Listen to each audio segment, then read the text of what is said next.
खांदी पताका घेऊन विठ्ठल विठ्ठल जय हरी विठ्ठल। तर मित्रांनो तुम्हाला माहितीच आहे चालवाप्रमाणे याही वर्षी मी संत तुकाराम महाराज आणि संत ज्ञानेश्वर महाराजांच्या पालखी सोहळ्याला आलो आहे। तर आता मी ज्ञानेश्वर माऊलींच्या पालखी सहभागी झालो आहे आणि तुम्ही माझ्या मागे पाहू शकता हा जो घाट आहे तो दिवे घाट आहे आणि थोड्याच वेळात माऊलींची पालखी या घाटावरून सासवडच्या दिशेने रवाना होणार आहे, कारण सासवडमध्ये आज माऊलींच्या पालखीचा मुक्काम आहे। तर व्हिडिओ शेवटपर्यंत बघा, खूप मस्त असणार।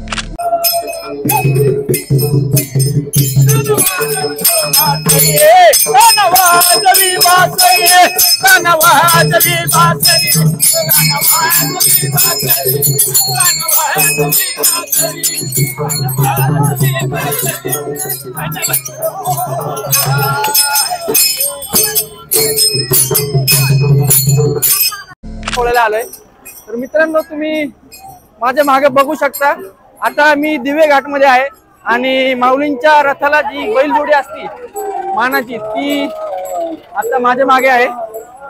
ही दोन बैलजोडी मिळून असे 8 असे माऊलींच्या पालखीला जोडले जाणार आहे, जेणेकरून माऊलींचा रथ हा सुखरूप आणि लवकरात लवकर दिवे घाट चढेल।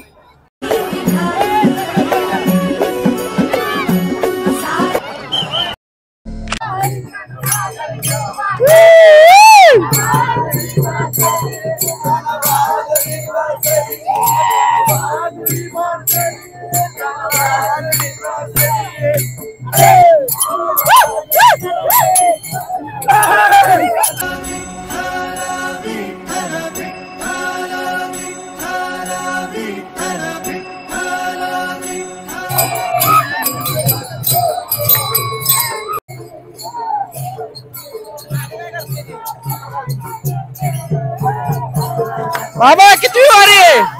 हा बाबू वारी 20 कसं वाटतंय वारी सभा? एकदम आनंद मोठा, एकदम आनंद मोठा। पांडुरंगाच्यांनी काय प्रार्थना तुमची राहील आता? काही नाही, अशीच वाडी घडवून शेवटपर्यंत घडून दे। अरे वा मस्त, मी पण तुमच्या सोबत येणार बरं का? जरूर या। यस। तर मित्रांनो कसा आहे आनंद? हाच आनंद घेण्यासाठी मी दरवर्षी वारी सहभागी होत असतो।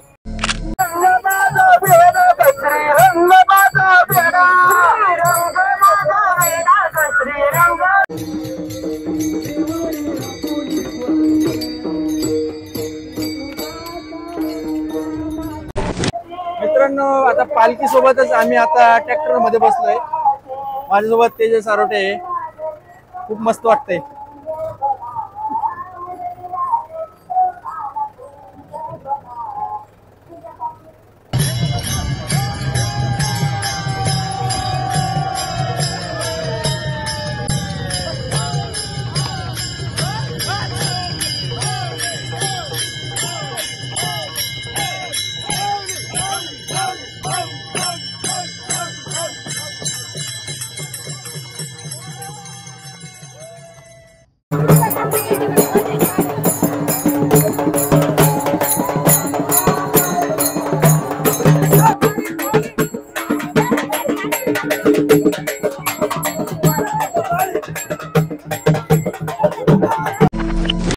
तर मित्रांनो मी ज्ञानेश्वर माऊलींच्या पालखीत सहभागी झाल्यानंतर मला माऊली मिळाले आहेत।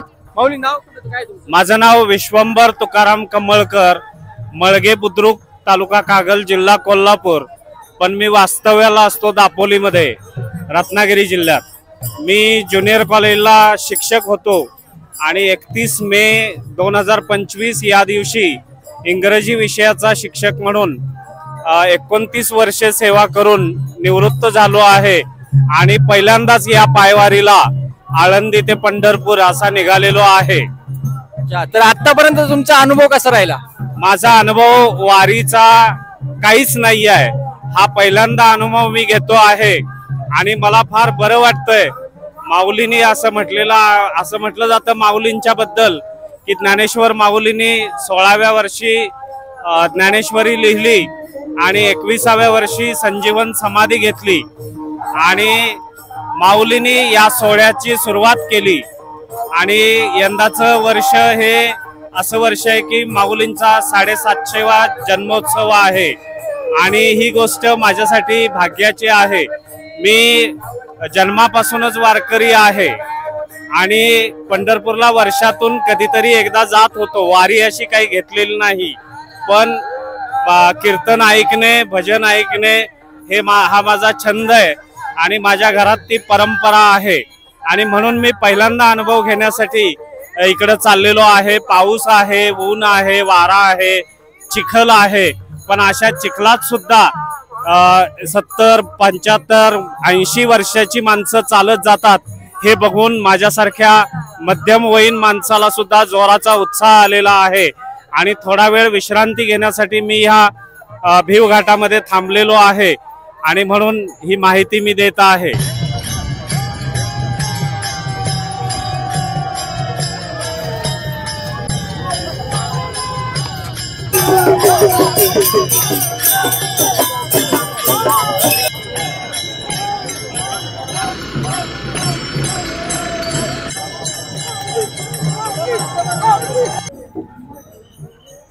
तर मित्रांनो, यावर्षी दिवे घाट रस्ता रुंदीकरणाचे काम चालू असल्या कारणामुळे आपण मागच्या वर्षी बघितलं असेल, सर्व वारकरी बांधव तसेच आपल्यासारखे जे वारीत सहभागी झालेले नवीन युवक असतात ते या डोंगरांवर बसलेले असतात.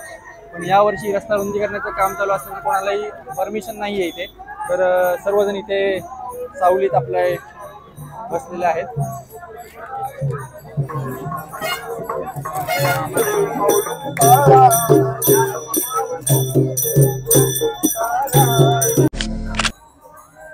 मित्रांनो, जरा आता आराम करतो. खूप ऊन आहे, तोपर्यंत माऊलींची पालखी पण दिवे घाटात येईल. मग तोपर्यंत आराम करतो इथे. तोपर्यंत तुम्ही व्हिडिओ बघत राहा. बघा बाबा, बाबा कंटिन्यू 1 तास झाले नाचत आहे मला.